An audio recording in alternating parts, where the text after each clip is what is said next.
Hi, and welcome to Ranger Country. I'm Peter. And I'm Lawrence. And we're here today to bring you a review of the Weihrauch HW95. Let's get into it.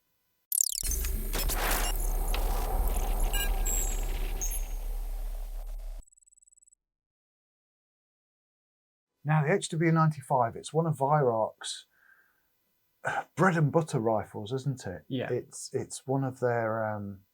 It's like their modern hunting break barrel, I guess. Obviously, you've got the 98, which is semi-action, but sort of target rifle with just like a heavier shroud.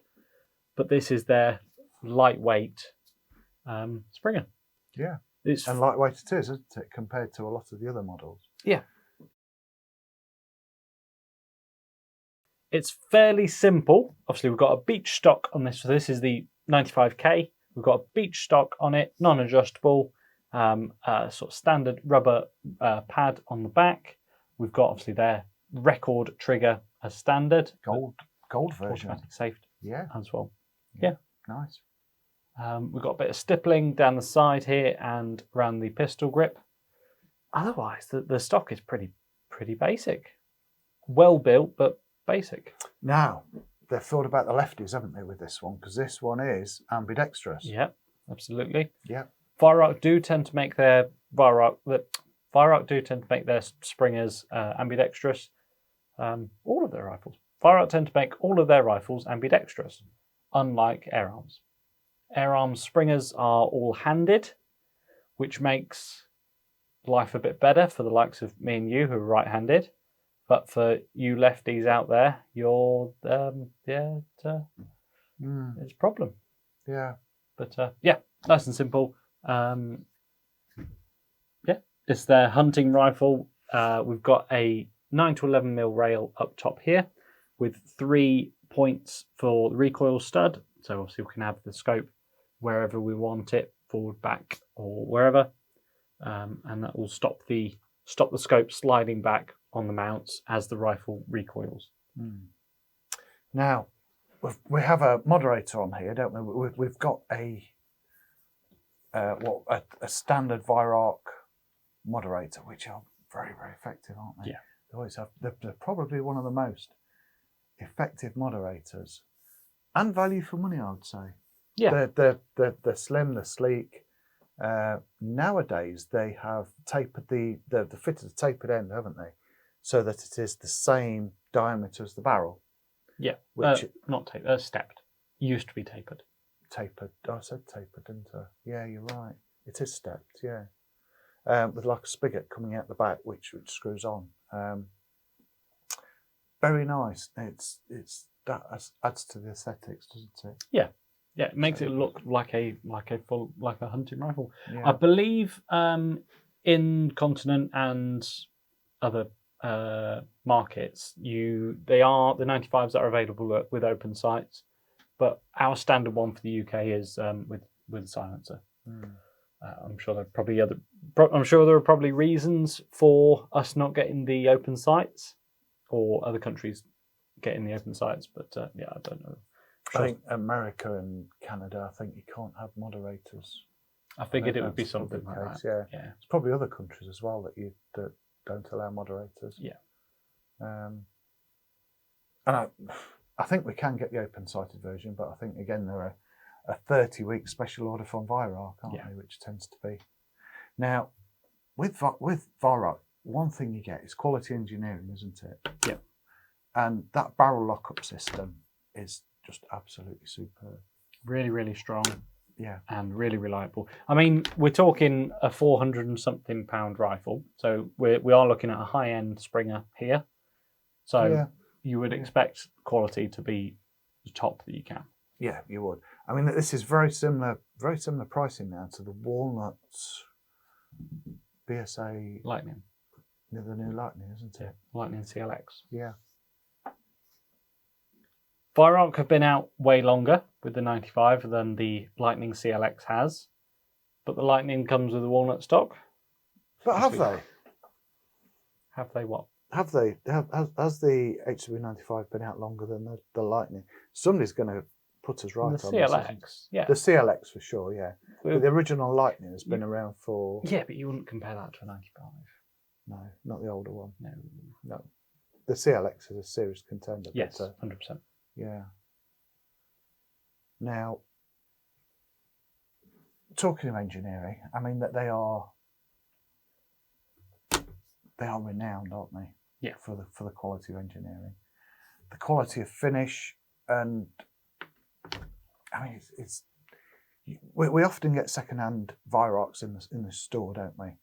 And somebody's had them 20, 25 years, something like that, and they still work absolutely perfectly. They're bang on, just like the day they came out of the factory. Some have been right through the walls, haven't they? Thrown in backs of trucks, and the stocks are battered and bashed, but they still perform exceedingly well. Yeah, they are. Weihrauch make hunting tools, or they make tools. They make hunting tools, and that's what these are.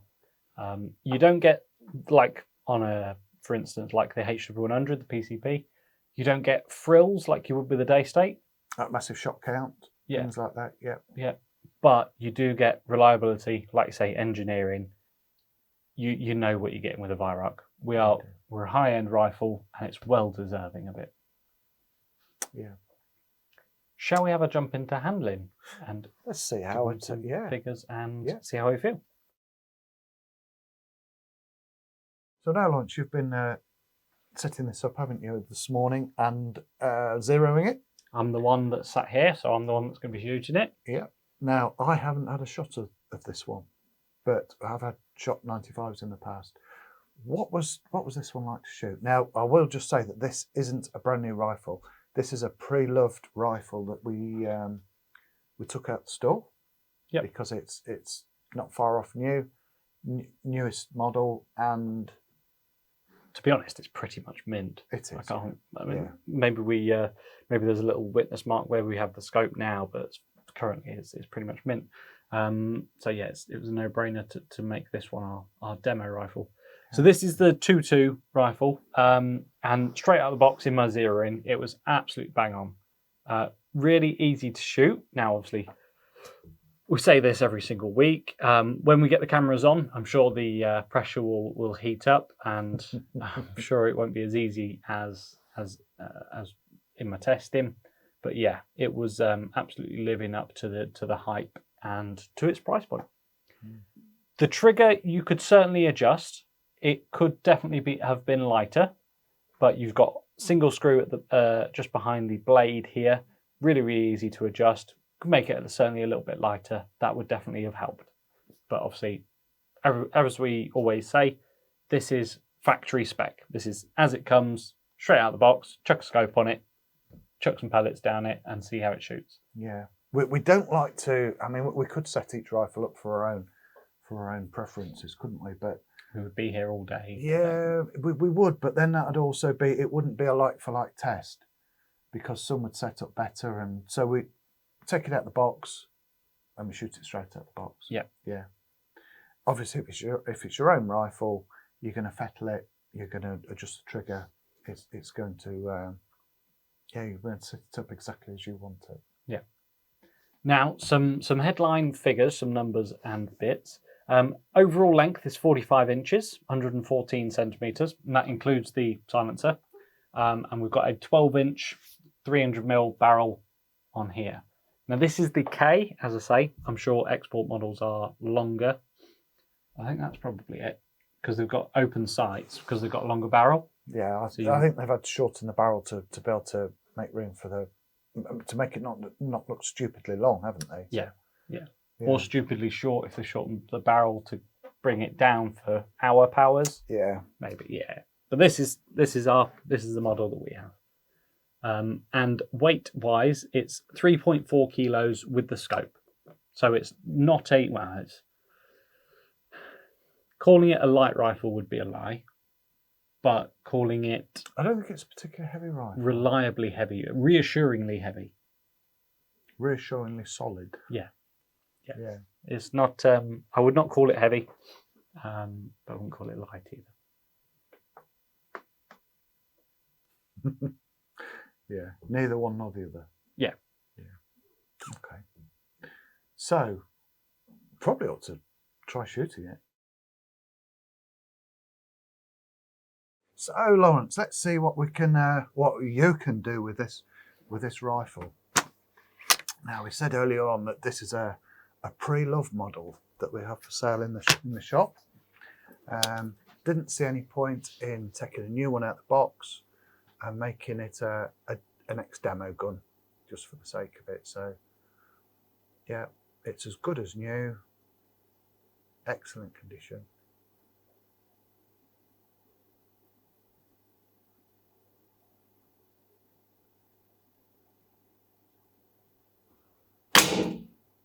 We'll just see how Lawrence can shoot with it. Now, today he has chosen to shoot with Air Arms Diablo Field 2.2 pellets in head size 5.52. There probably are better pellets for the rifle, but we do tend to stick to a couple of our favourites. So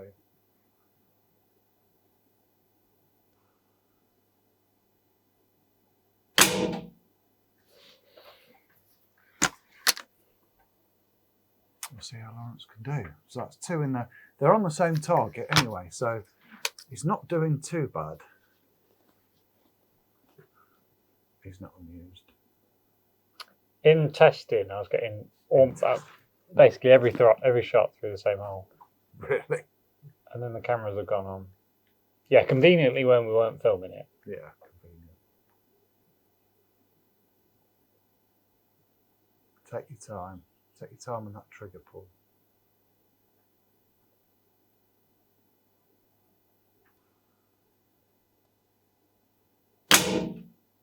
I always say it's either won or lost on that trigger pull. And quite often the case, that's it, isn't it? Yeah. It's that last split second. Now we are shooting indoors on our 25-yard tube range that's attached to our studio.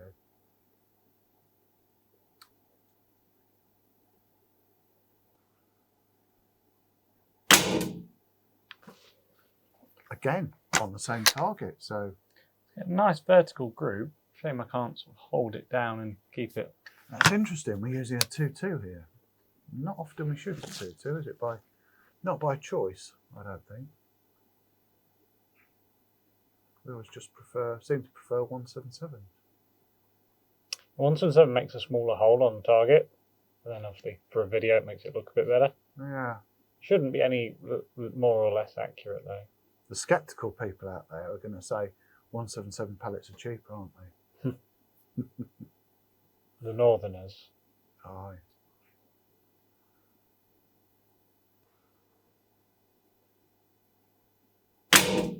I'm trying to be quiet while he's actually on his final approach, on his last bit, because he does tend to blame me if he goes off a time.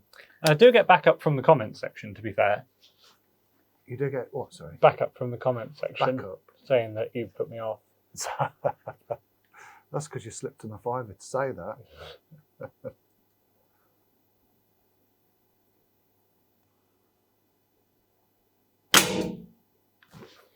Nice.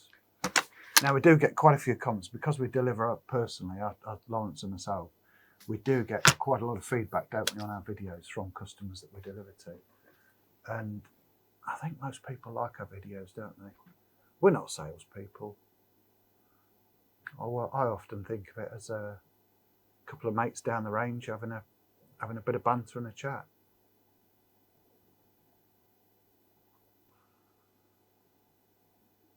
And quite a bit of mickey taking when they don't shoot quite right. Where was that? Was that one out? That was 5 o'clock. Just touching, broken the line, sat on the line. It might be pellets. It might be that Air Arms Diablo Field and not the well, no, it was pellet of choice for this rifle. It was banging them right in. It doesn't sound like I'm making it up now, but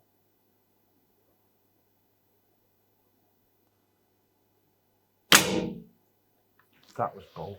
Now, when I used to go fishing before camera phones, I used to catch some monsters. They were like this. They were humongous. And then camera phones came out and my my catch. They suddenly came down to this sort of side. Oh yeah. So you're sat there like holding it like that instead of supporting a big girthy one. Yeah, and sometimes sort of like that as well. Last shot.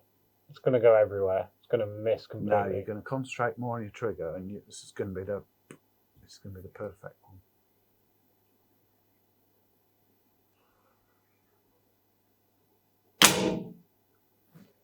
Yep. Just do that. Yeah. Just do that. It took a bit more warming up, I guess. Now, I always say, especially with a spring gun, it's all in getting to know your gun, becoming one with your rifle. Go back to when I was a lad and all we could afford was, pellets were pocket money, and you could buy them you buy them at any age just about. Back in the early good old 80s, days. school uniform, yeah. But these ones have colour on them though. I guess they didn't have them back then. No, you had a choice of about two as well. Do you want those or those? That was about it. But you just shot it because you had nothing else to do, and you got used to it, and you became one with your rifle, and you know exactly where your shot was going to go. We had no scopes, open sights, and we were good. We were good with it. Anyway, back to the 21st century. Let's go grab that target and let's jump into a conclusion. Let's have a look. Let's measure target, shall we? Shall we compare? Compare sight? No, okay. Yeah. Well, mine's bigger. Mine's 2.2 to start with, so. All right. Back shortly. So let's try and summarise after that shoot. Now, Lawrence was pretty good shooting today. He managed to get all the shots on the same target card. I was wondering where that was going. Did you? Yeah, it wasn't going to be a compliment. I knew that. That was a compliment. All right. Yeah. Yeah. Okay. Yeah, it was. Yeah. So that's. You had a couple out just outside, didn't you? But they're all. That was a dead bunny with every shot, wasn't it? If you were hunting. Yeah. If we compare that to a range and country 5p piece, that main group is all inside that 5p piece. I've just got those 1, 2, 3 flyers that are out of it. But as you saw, I was warming up to it. I promise, I was, Mr. Officer. Yeah. I had a couple of flyers. Just me. Like you say, if we lighten the trigger and a bit more practice. Yeah, something as simple as that could be just in the trigger release, couldn't it? Yeah. It's as simple as that. Yeah, 100%. 25 meters. It's a fair old way. There's a lot of scope to miss to pull it one way or the other. So yeah, I'm overall not displeased about that at all. Yeah. So I think to summarise, I think it's a very effective, very competent, all-round break barrel rifle, isn't it? Yeah. Not too heavy.